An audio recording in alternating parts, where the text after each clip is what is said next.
Previously on Kamapelia TV, you have learned the performance practice of the medieval, Renaissance, and Baroque periods in terms of setting, compositions, role of composers or performers, and audience.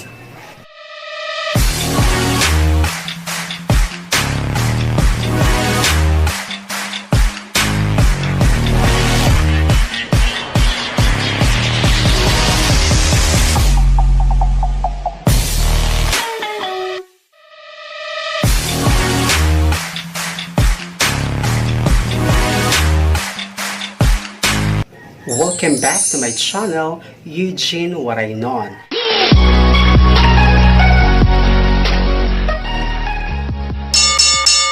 It's me again, Teacher Eugene. This segment is for grade 9 students, only here on Kamapelia TV. At ngayon, isa namang paksa ang ating aalamin at tatalakayin. Handa na ba kayo, Kamapelias? Sir, yes, sir! Very good! Simulan natin sa pagtatasa upang masuri ang iyong kaalaman tungkol sa usaping vocal and instrumental music of the medieval, Renaissance, and Baroque periods. Exercise number 1.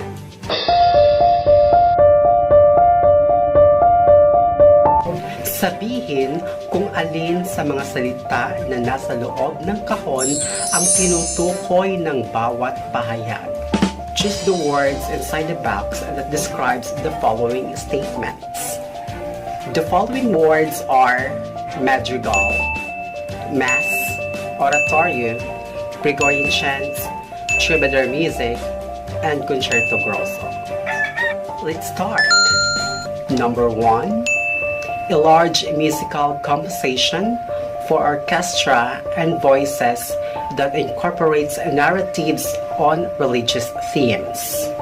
10, 9, 8, 7, 6, 5, 4, 3, 2, 1, 0. Very good. It's oratorio. Number 2. It is through composed and frequently in 3 to 6 voices. 10, 9, 8, 7, 6, 5, 4, 3, 2, 1, 0. Exactly. That is madrigal.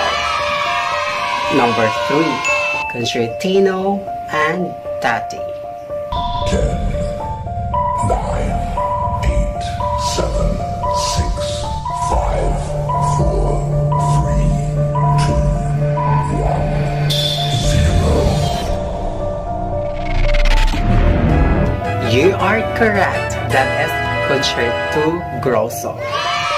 Number 4. Have 5 main sections and text, either syllabic, pneumatic, or melismatic. 10, 9, 8, 7, 6, 5, 4, 3, 2, 1, 0. Very good. That is Mass. And number 5. It is based on Latin liturgy and usually uses num notation. 10, 9, 8, 7, 6, 5, 4, 3, 2, 1, 0.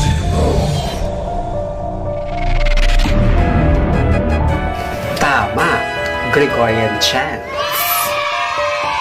Did you answer the activity, Kamapelia? Sir, yes, sir! Very good. The words or terms we have mentioned are examples of vocal and instrumental music. Then what is vocal music? How about instrumental music? Vocal music is music that uses and emphasizes human voice. Sometimes instruments are used but the voice is the most important part. Voice is the main point or main focus. Example of vocal music is while instrumental music, this type of music is intended to be performed by a musical instrument or group of instruments, although it might include some inarticulate vocal, but the main point is the wide instrumentations. Here is an example of instrumental music. For you to know more about vocal music and instrumental music, particularly on the medieval, Renaissance, and Baroque periods, let us try this next activity. Exercise number 2.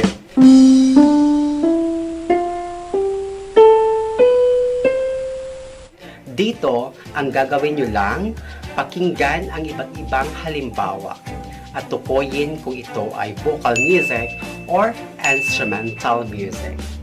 Listen to each example of music, then classify them if it is vocal or instrumental.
Yon, nakuha nyo ba, kamapelyas? Alam nyo na ba ang pagkakaiba ng vocal at instrumental music? Sir, yes, sir! Ang galing! Atin namang alamin ngayon kung bakit ang mga ito ay tinawag o naangkop sa vocal o instrumental music. Let's start with Gregorian chants. Gregorian chant is the central tradition of Western plain chant, a form of monophonic and accompanied sacred song in Latin of the Roman Catholic Church emerged in the medieval periods. Next is fugue. Fugue is a contrapuntal piece developed mainly by imitative counterpoint, usually written on 3 or 4 parts with the main theme called the subject.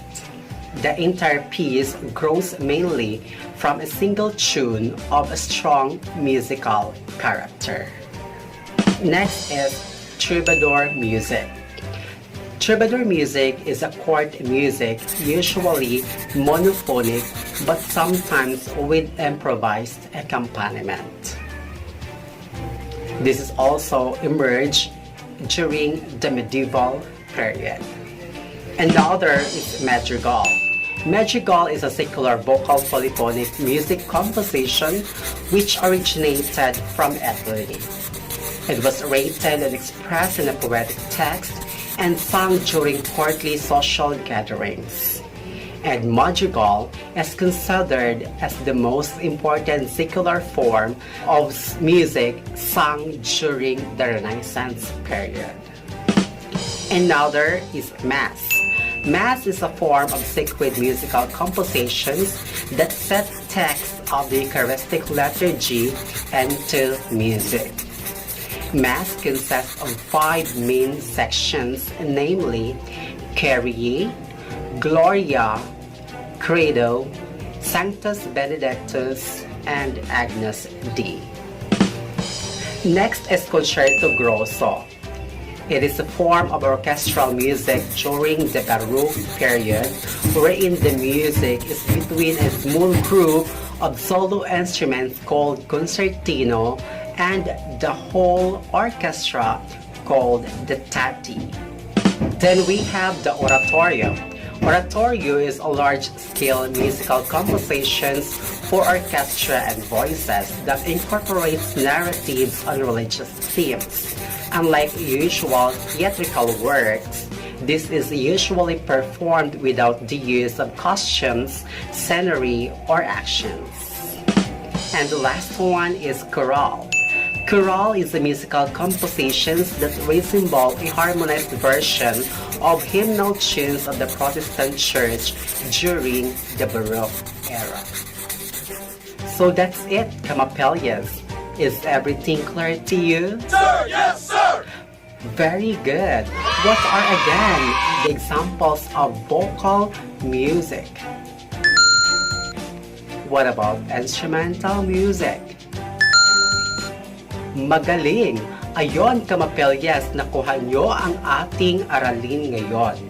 Bigyan natin ang ating mga sarili ng baryotic